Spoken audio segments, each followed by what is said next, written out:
Hello everybody and welcome back to episode 89 of the Alien vs Predator Galaxy podcast. This is regular host Aaron Percival and joining me is a usual partner in crime, Eric Adams. Hello. And we are back for a special interview episode. We are joined by an actor from my favourite Alien anniversary short, and he also has his other Aliens legacy in the way of his parentage. Welcome to James Paxton. Thank you for joining us today. Thank you so much for having me, you guys. It's an honor to be on the podcast. Thank you. So before we do start nerding out about Alien and about your time on the anniversary short, can you also tell us a little bit about yourself outside of the Alien universe? Who are you and what do you do? Absolutely. Well, my name is James Paxton, and I'm an actor. I've been acting professionally for almost 6 years now, based in Los Angeles, and I also write music kind of as a hobby on the side, kind of keeps me going between jobs. And grew up in California, kind of north of LA, about an hour and 40 minutes, in a little town called Ojai, California, kind of like a little hippie town. It's a cool spot. Yeah, that's, love basketball, love filmmaking, music, movies, a lot of interest. Yeah, that's that's about it in a nutshell.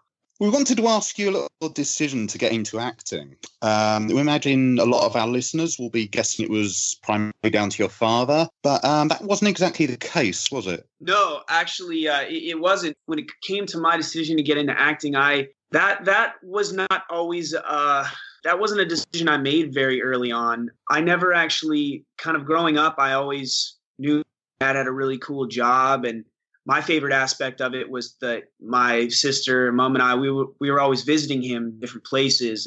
But I think at a very young age, I didn't even know exactly what he did or the significance of of his filmmaking and the movie he was on. I just knew it was cool that he did all this traveling. But I always had different interests. I was all over the place. I was always into art, but basically when I went to college, I was actually set on becoming a journalist and being maybe like a news reporter. And I basically went to the East Coast. I was 18, and I had some trouble staying focused in school, and then I kind of had to take a medical leave of absence because I got sick. I got a small bout of E. coli actually in New York. Kind of hit me kind of hard, and I was just overwhelmed in New York as well. So I moved back to California, and I was planning on going back, but during that time, I realized the longer I stayed here, I wasn't going to go back. My dad was encouraging me, of course, as always, to make sure that I was not, a lazy bum and kept myself in a job or something. So he encouraged me to move to LA, and I didn't know what I was going to do, but he came up with the idea that I maybe just go and take some acting classes while I'm out there, as well as I enrolled in another college out here to take some courses, just stay active, stay busy. And because I was always also in theater in high school, and I was I was always into performing, and basically I fell in love with acting then. And realized, but he told me, he was if you're going to do this, you got to throw yourself 150,000% forward into this and take it very seriously and really study it as a craft. And so that gave me a good, clear direction and got me inspired. And now I've been doing it for about 6 years. But no, it was not always the case that I wanted to become an actor. And you were actually born after Aliens, weren't you? You were born in the 90s. Yeah, I was born in 94. So yeah, that was after my time, before my time, I should say. Sorry. Something we always love to ask our guests about is the first time they ever actually saw one of the Alien films. Would have been cool if you'd have been wandering around on the set, but yeah. Do you actually remember the first experience with any of the films? Was it Aliens? Yeah, it was Aliens. I started with 2 and then went back to Alien right after that. But I wanted to see the first one immediately, and then I was sort of it was because it was my dad who really encouraged me to see it. It was kind of one of these things where he was talking about it one day. I was a teenager, I'm sure, and he was talking about some story of his, and was talking about aliens. I think probably with I remember, I think it was when Lance Henriksen came up to visit the house in Ojai, and we went out to lunch, and they were talking. And then all of a sudden I kind of chimed in and was like, I haven't seen it or something. And my dad kind of gave me this, like, he just assumed like I'd seen it already. He was like, what the hell? You haven't seen Aliens? Like, what the guy? Oh my God, I've been raising this boy right. Like, he was like, God, Lance, I'm embarrassed. Like, and then he basically like sat me down, like turned it on for me, and I just watched it. And then I went quickly back to the original because Harry Dean Stanton was also a very close friend of my dad's, and so he's like, "Oh, and Harry's in the first one. You're gonna love this." Like, and yeah, I was probably I was probably about 14 or 15 when I saw it for the first time. So, but I have to admit, I films a long time ago as well, but Prometheus most recently, I definitely like now in going back, like I rewatched the first two before I did this short, and then I watched some commentary, and I really wanted to brush up on it. But anyway, sorry, I'm so long-winded with these answers, guys. People are here to listen to you talk. So no, we like that. Well, I'm flattered. Thank you. Are you into sci-fi in general anyway? Do you think you'd have come across that? I'm into all genre of film. I don't necessarily, I wouldn't consider myself like as knowledgeable as I'd like to be in the sci-fi like realm, but I still like devour it whenever I can and really enjoy sci-fi. I basically read all kinds of scripts when I'm auditioning out here, and so my focus is always kind of like spread, but like in when I'm just watching movies, I love a good sci-fi for sure. Did you ever actually watch it with your dad or with Lance or with Harry next to you giving any commentary?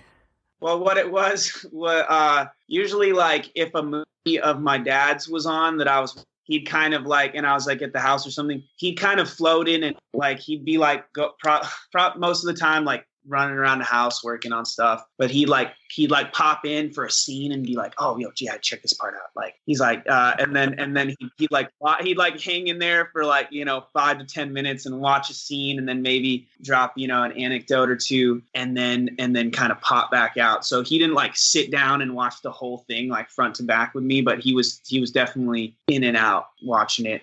He had I don't know if this is a well-known story, but I think a lot of fans wouldn't be able to believe this, honestly, because I couldn't believe it, because after I'd seen it, my dad was telling me that he had such a panic attack after the filming of Aliens because he was dead convinced that his performance was the worst thing he'd ever done. He thought he was going to ruin the movie. He thought he was over the top, and he actually had kind of a breakdown over it, and it really like hurt his confidence. That bad? Yeah, it really shook his confidence, and I couldn't believe that at the time because I was young. He was telling me the story, and I hadn't gotten into acting myself, but now I can understand like what he's saying. Like, I get very like, I'm sure most performers do, but I'm outspoken about, I get very like insecure sometimes after sometimes, and it's so annoying at the very last day of finishing a project, I feel like I do a scene where I'm like, okay, now I'm in the groove. And it's like, oh, well, we've just shot the whole thing, like now I'm where I wanted to be the whole time.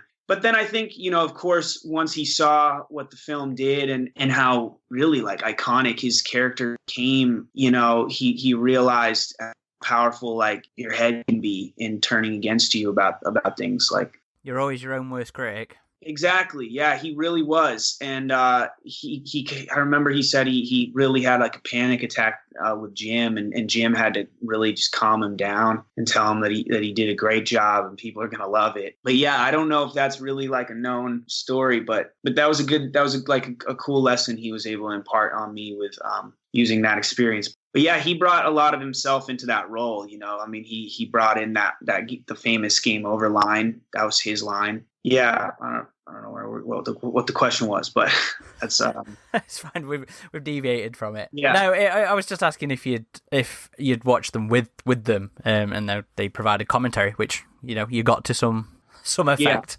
Yeah. But no, that's interesting because I don't think I've ever heard it from your dad's perspective. But yeah. I think Rico Ross did actually say he was surprised at how the final Rico Ross has him playing Frost, how it all turned out, because, you know, things as you were seeing them filmed on set are not, well, they're not representative of the final product, are they? You know, they're missing all sorts of stuff. Yeah. And he said that, you know, it did feel a little over the top at times, but then when it came out, it was just fucking immense. And, you know, it's such, his role is such a, you know, pop culture icon kind of thing. So, yeah. Yeah, you need someone with that charisma to.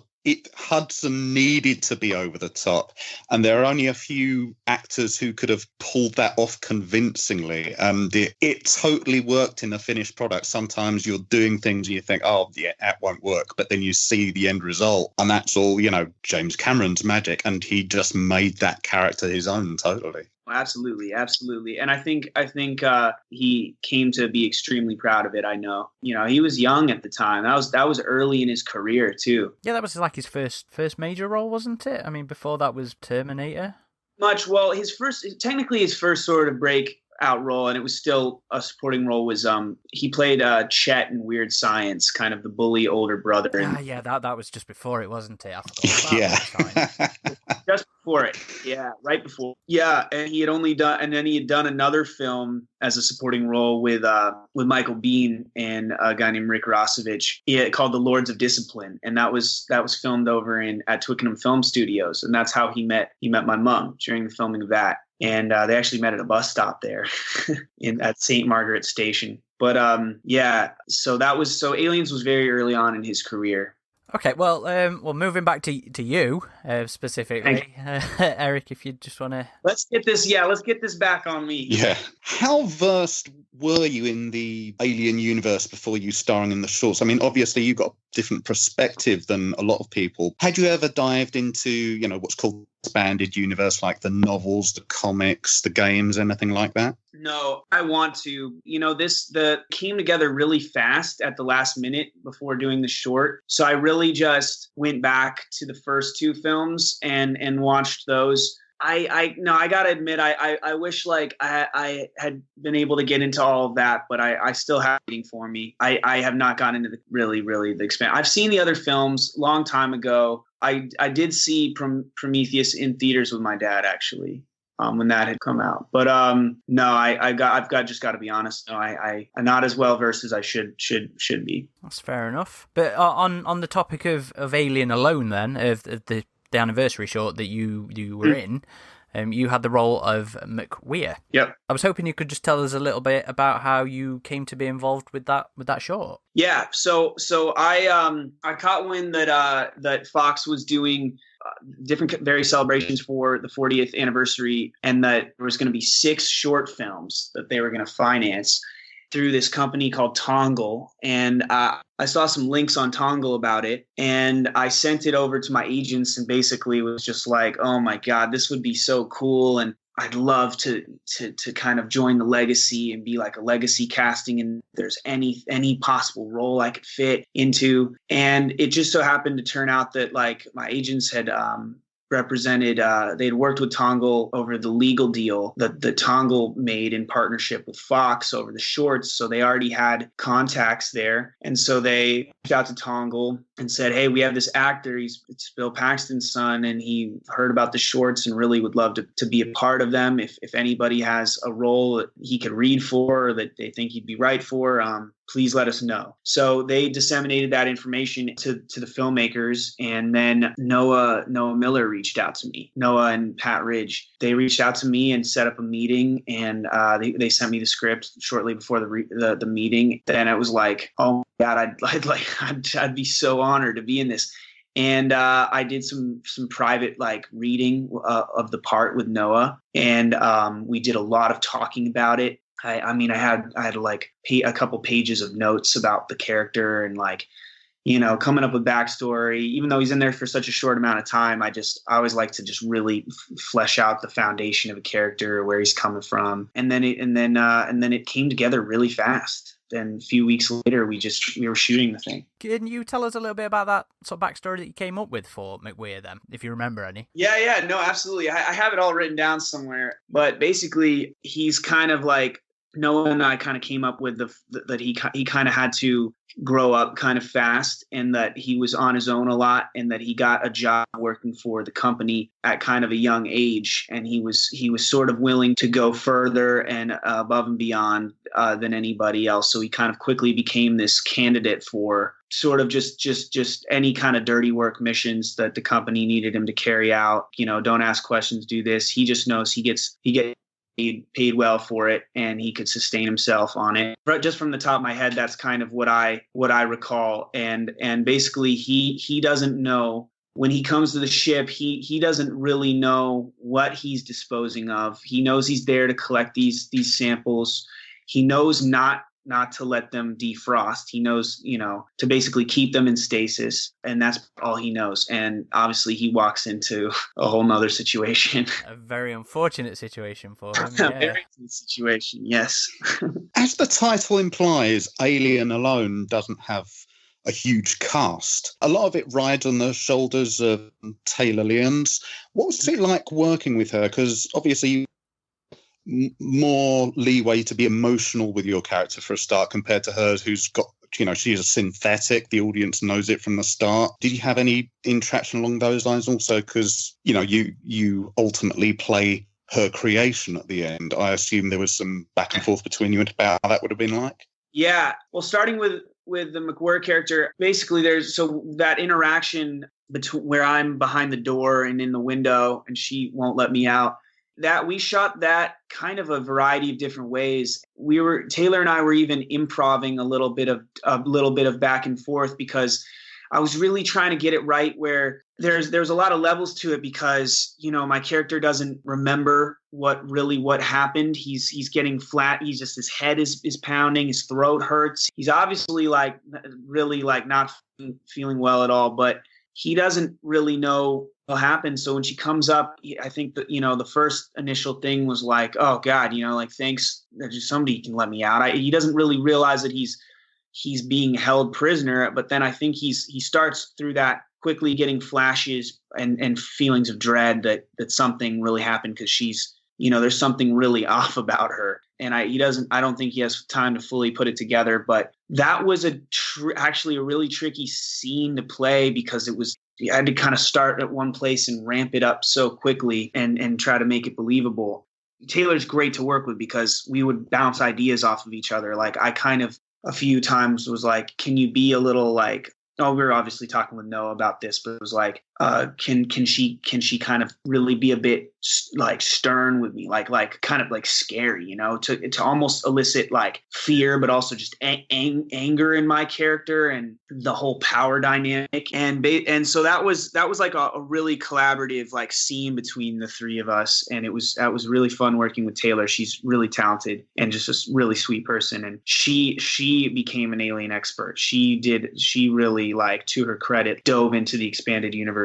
Then the second, my final evolution form came because they just needed a tall, skinny guy to fit in the suit. I mean, the suit was so skin tight that to get me in it, I had to get in my underwear and slather like myself in baby powder, basically, just to be able to slip into it. Yeah, well, it wasn't made for you, was it? Those things are usually specific for the performers. So. Yeah, they're molded, yeah. Yeah, and this happened to be a promo piece that was on loan from Fox.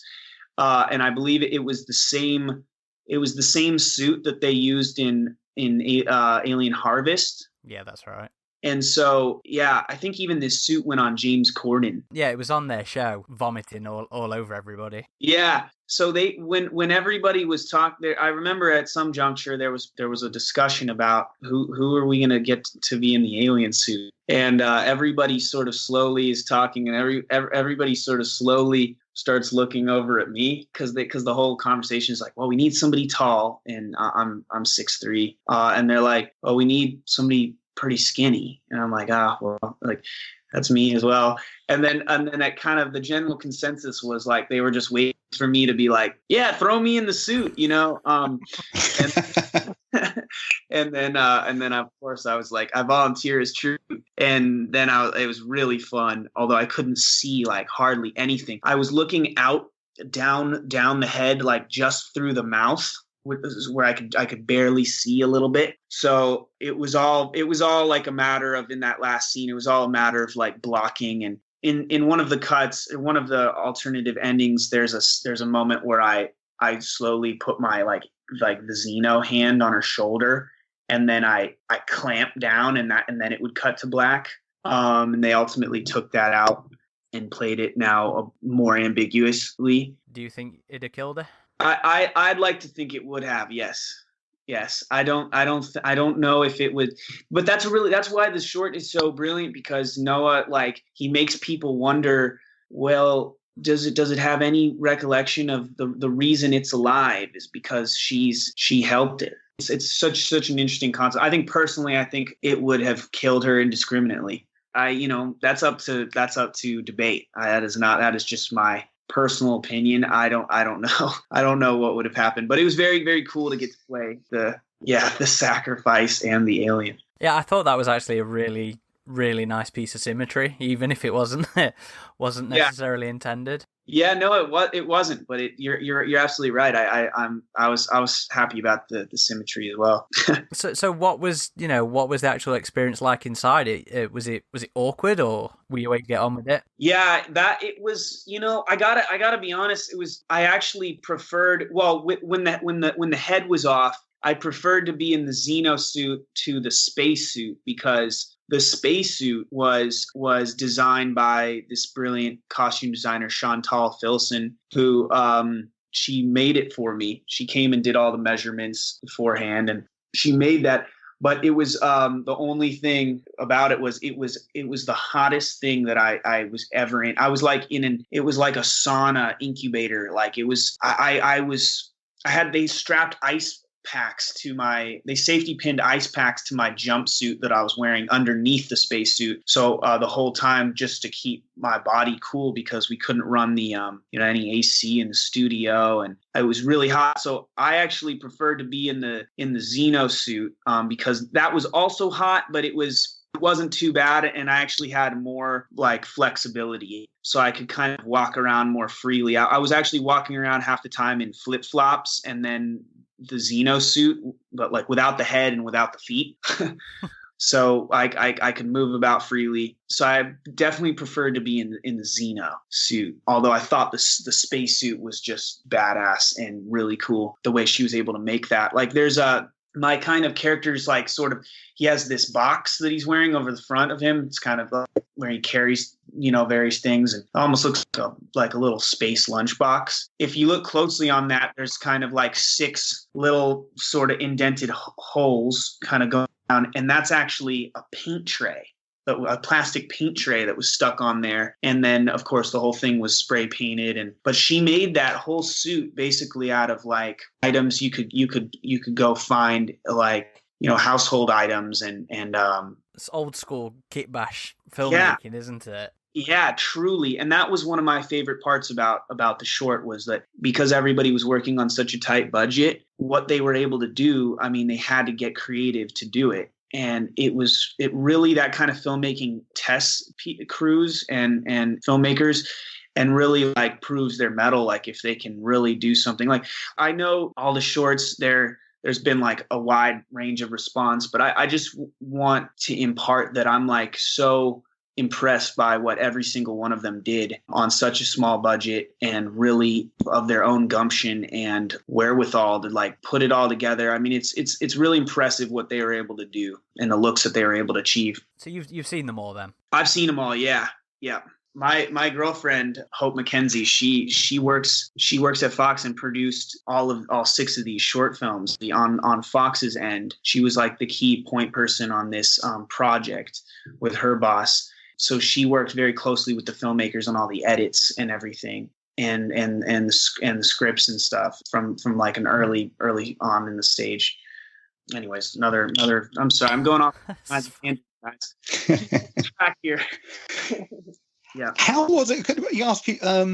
Obviously, you got the two main parts, but when you're the astronaut guy, you've also got this scene where you've got a rather intimate face to face, as it were, with the face hugger, which I understand was like a fully animatronic thing. Yeah. How was that? And was it in any way dangerous to do? Did they have any malfunctions with it, anything like that? Yeah. No. Well.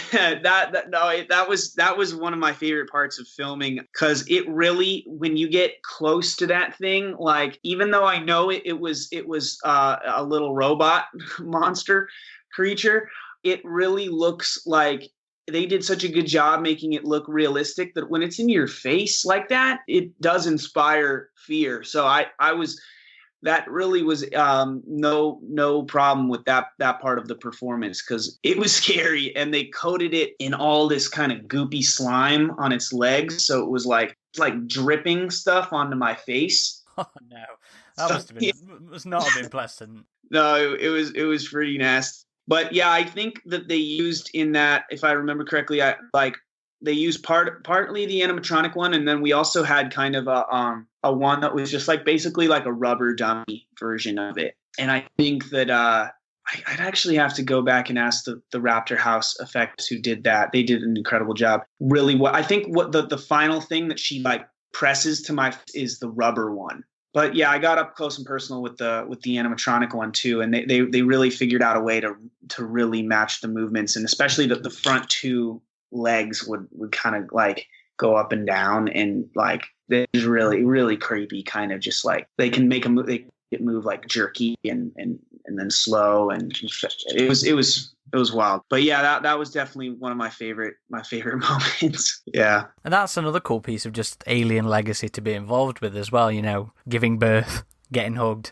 Because you had that cool little chest burst wound as well, prosthetic, didn't you? What was that made sort of out of? How was that done? Yeah, so that was kind of sort of another kind of rubber mold thing that basically it laid over. It had the wound in the middle, and then it had I want to say about a couple inches in all directions of around surrounding that of a light kind of pink sort of skin tone to match mine. And they kind of laid it across blended it into my skin, pasted it to me. And this is before they dressed it with all the blood. It was kind of just sort of just a rubber casting. It was very gel, kind of floppy, So they laid it along, and then Jordan Sanders, she did the prosthetic and the makeup. She was terrific as well. So they put it under my suit. Then they ripped my suit around it and kind of ripped through all the clothes I was wearing, and then just dressed in a ton of blood and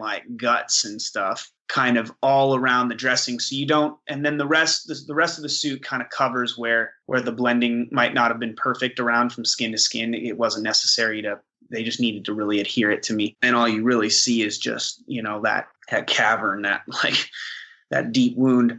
But that was really cool. I loved that. There's some really cool black and white photos that I have that somebody took on film on the set, and they're just me kind of just laying there dead with the prosthetic, the hole in my chest. Yeah, that was cool.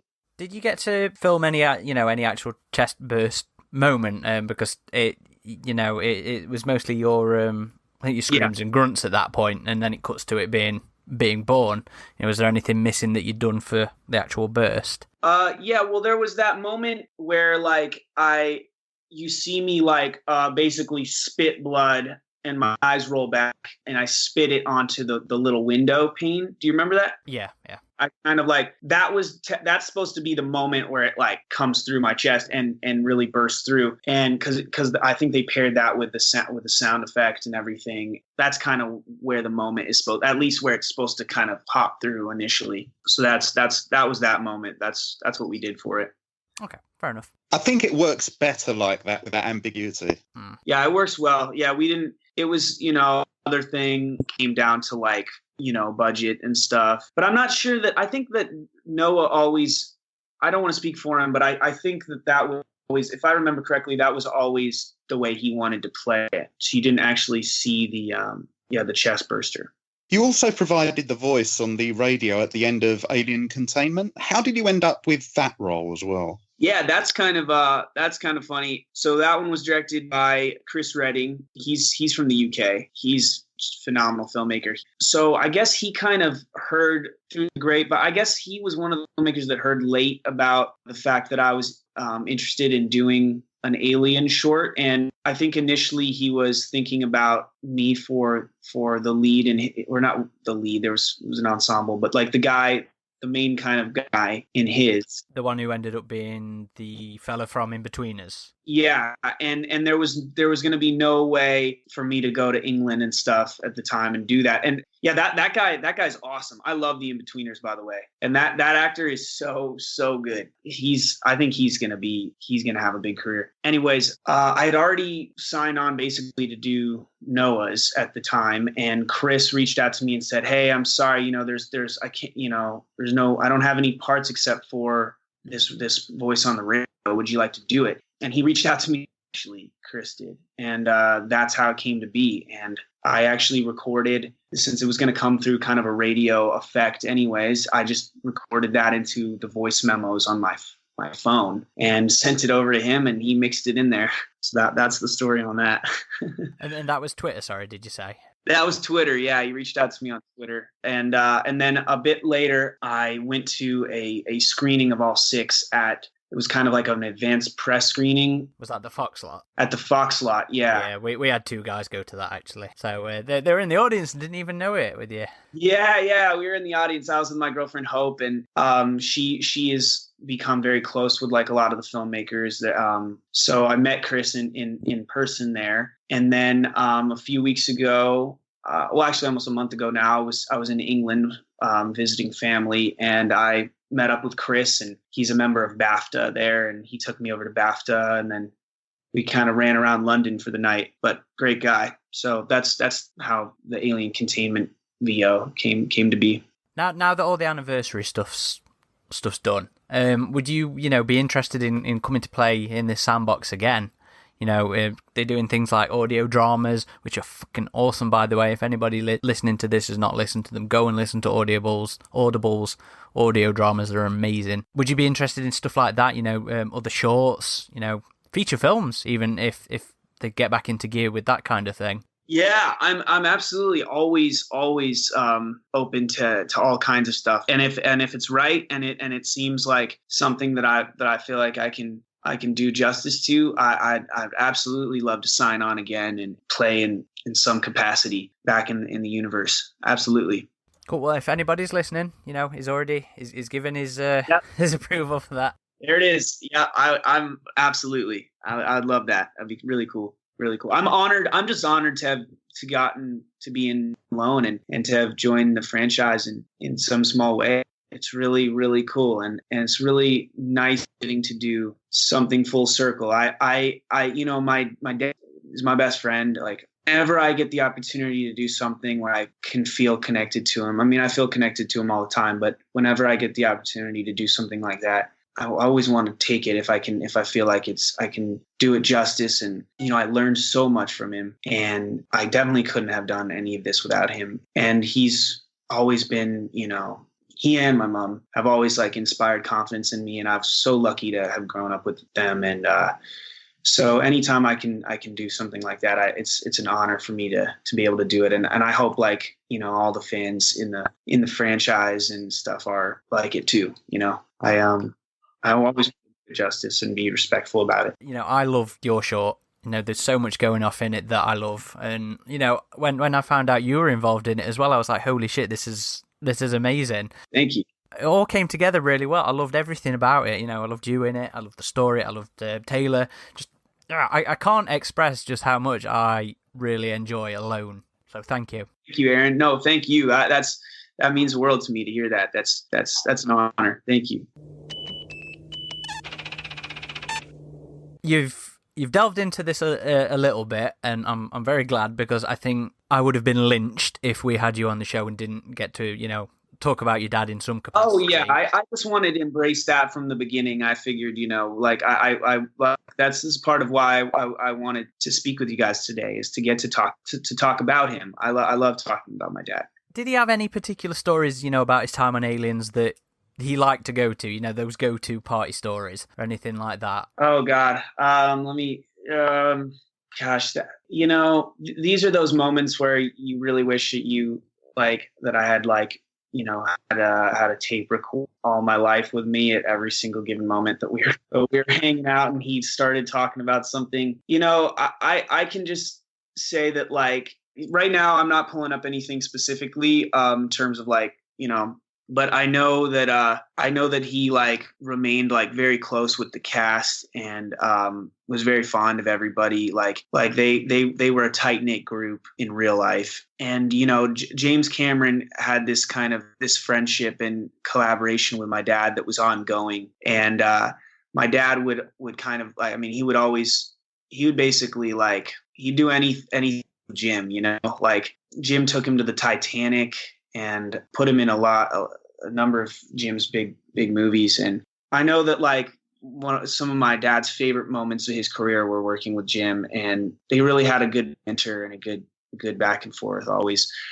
Trying to think if there's anything specifically, that I wish I could phone my mom, right now, because I know she would remember some stuff. Yeah, no, in terms of specific party stories and stuff, I don't know specifically.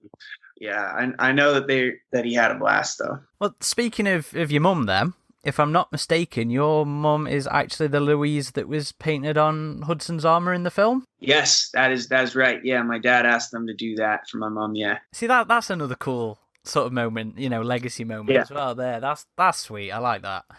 Yeah, he always liked to bring personal touches to the characters that he played. Yeah, it was funny. I do remember when I was young, we were looking up somehow I found some Alien action figures on the internet.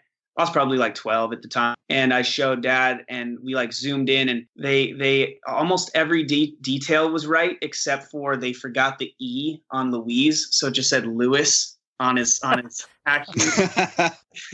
I remember that, and my dad was like, "Oh, they missed it." Of course, he did manage to co-star with Lance and Jeanette in Near Dark. Were you? Because I know in the features for that, they said, yeah, we want to do a sequel. But obviously, it never got. Do you know if there was any headway on a Near Dark sequel that never actually, came to fruition or not? No, I don't know. I can't speak towards a sequel. I never heard that, but that you did jog my memory about something. I remember that Jim Cameron was with Catherine Bigelow at the time, and my dad was actually the best man at that wedding. Catherine sent my dad the Near Dark script and really wanted to kind of use a good portion of Jim's cast from Aliens. And my dad was the first one on board because he was dying to do something like that. He was like, oh my God, this movie is rock star. And this vampire character, Severin, is absolutely that's one of my favorites of my dad's films, hands down. That and Aliens are two of my very favorite, probably the top 5 for me of my dad's films. But anyways, Catherine, he jumped aboard with Catherine, but Lance was very, very hesitant and did not want to jump on board a low budget independent vampire movie because they had just wrapped Aliens, and Lance was telling my dad, we've got something potentially big in the can here. You don't want to go throwing away your career right now on some vampire movie, Lance was at first very unconvinced, but eventually my dad was pretty persuasive. And I know that he hounded him constantly about coming in on board with this, and came around, and Lance ended up crediting that with one of the best decisions he had made was signing on to that movie. Yeah, because Lance is really passionate about. He's really, he considers that a milestone in his career doing that film. Yeah, but the truth is, he was not sure about doing it initially, and my dad convinced him, and then of course, the movie turned out amazingly, and sure they all had a great time on that. I mean, that one also looked really fun to film. And I actually just did it's cool that you brought that up because, and I'll try to make this quick, I'm sorry. I did a film last year that I shot in LA called Bit, and BIT, and it's a vampire film, kind of about a group of like an all-girl gang group of vampires in LA that kind of like terrorize the city, and they're kind of punk rock. My character plays the younger brother of this young actress named Nicole Maines, who she plays my character's younger sister, and in the movie, she's a young trans teen. She's a real trans activist from the East Coast, and now she's actually on this show called Supergirl, playing the first trans superhero, and she's just so cool. She and I became so close on the movie. But anyways, going off on a tangent again, she comes down from Oregon to basically live with my character in LA, who's like a struggling actor, and she becomes a vampire. And towards I can't give it away, but anyways, there's a moment towards the end of the film where I do a very purposeful like homage to Severin and my dad's character in Near Dark, where I wear those same nice black shades that he has on and through most of the movie. Yeah, I got that same pair of sunglasses, and I used those in there. But anyways, yeah. What didn't your father also have a band or he in music as well, wasn't he? Yeah. He had a band called Martini Ranch that was he and another guy, producing partner in music named Andrew Todd. They actually got signed to Sire Records under Warner Brothers back in the day, and sort of like a Devo kind of genre type band, like style band. And Jim Cameron actually directed the only music video Jim Cameron ever directed was for Martini Ranch, who's for a song called Reach. And it's like this cyberpunk western type thing, isn't it? Yeah, that's exactly it. Yeah.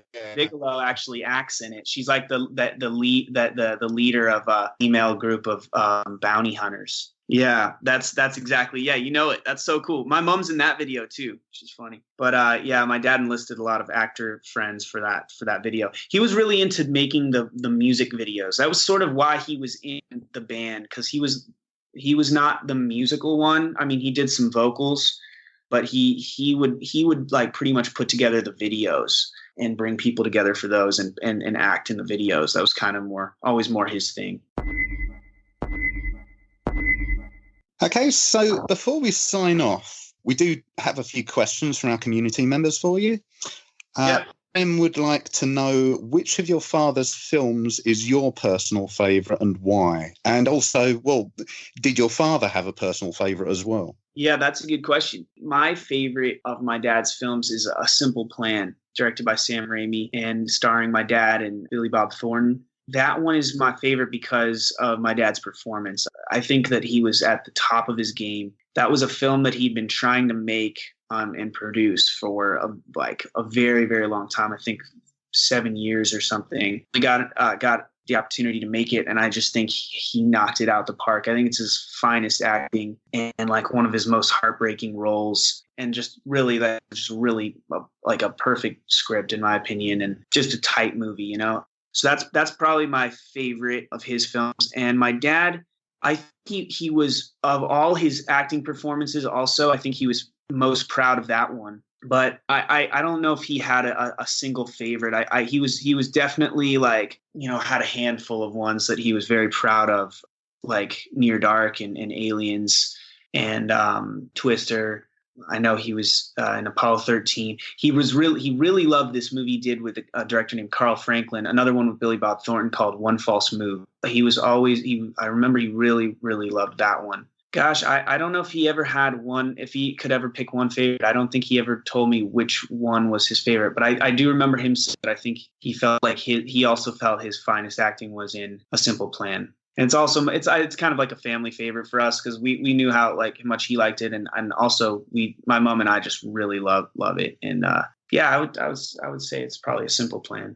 Okay, and the Sailing Rabbit asks, if given the chance, would you act to take on the role of Hudson in an official or fan project? Just to respectfully, I would not, because I just my dad defined that character, and I just think that Hudson will never die, but I don't think he needs to be born again with me playing him. I think there's other ways that I could play characters, with odes to my dad that I will always be open to, but I don't think anybody could ever reprise Hudson, and not even me. Oh, that's absolutely fair enough.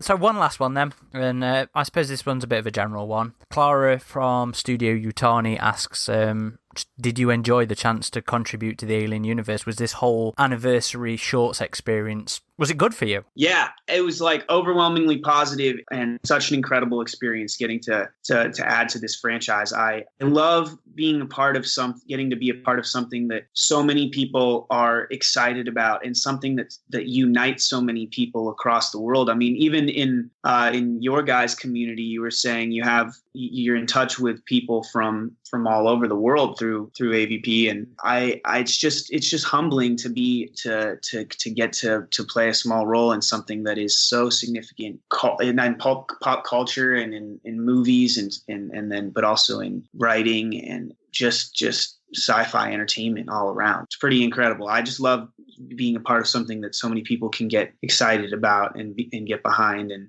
it's exciting for me. So yes, overwhelmingly positive. I'm very lucky. I'm very lucky. Would you, if they do this again next year, or even when the anniversary of Aliens comes up, would you be tempted in directing or writing your own short, perhaps? Oh, that is a great question. Yeah. If I did that, I would probably love to collaborate with Hope. She is an incredible, the real Hope, and that was just a coincidence. That Taylor Lyons is Hope and my girlfriend's name is Hope. She's an incredible writer, and I'd love to probably collaborate with her on something. So if I did that, I would probably collaborate with somebody on it. But that is actually yes, I definitely would like to throw my hat in the ring with that. Give you an excuse to dive in there a bit more as well. You know, that excuse that you've been looking for. Yeah, no, absolutely. So that's actually everything from us then. Is there anything you'd like to say, any anecdote or thought that we just haven't given you the opportunity to express? Gosh, I think you guys have probably let me ramble on long enough. I just want to say I really appreciate you guys taking the time to speak with me. I hope, my answers have been interesting. I wish that, hindsight, is 2020, of course. But I just want to say, like, it's an honor getting to just speak about my dad and the legacy that he left, and just know that I just want people to know I'm always proudly carrying that forward, and happy to talk about it at any time, and just keep moving forward. Thank you very much then. Like I said, we do really appreciate you taking the time to come and chat to us. Where can folk find you online if they want to come and harass you? And is there anything that you've got in the pipeline that people should be looking out for you in? Yeah, I have a film premiering at festivals this year called Bit. It's the vampire film I was talking about earlier. I have a movie called Boogeyman Pop that is a Blumhouse film that should hopefully be coming out soon as well. I've got a variety of other projects in the hopper. I did a film with John Travolta last year that I think they just changed the title of it. It was called Moose. I think it might be called The Fanatic now. But I got to work with him, and that's going to be a really great movie. And I'm not sure that's coming out, but I have a show that's an easy binge watch out right now called Eyewitness. And a variety of other things in the hopper. But I'm on Instagram at This Is James Paxton, and I have a Twitter. I think it's James Paxton Yo. I'm not on there as much. But yeah, I'm not hard to find. You can find me. There's also a baseball player, I must say, named James Paxton. He's a Canadian baseball player that plays for the Yankees now. So don't get me confused with him. I noticed when I was researching. Yeah.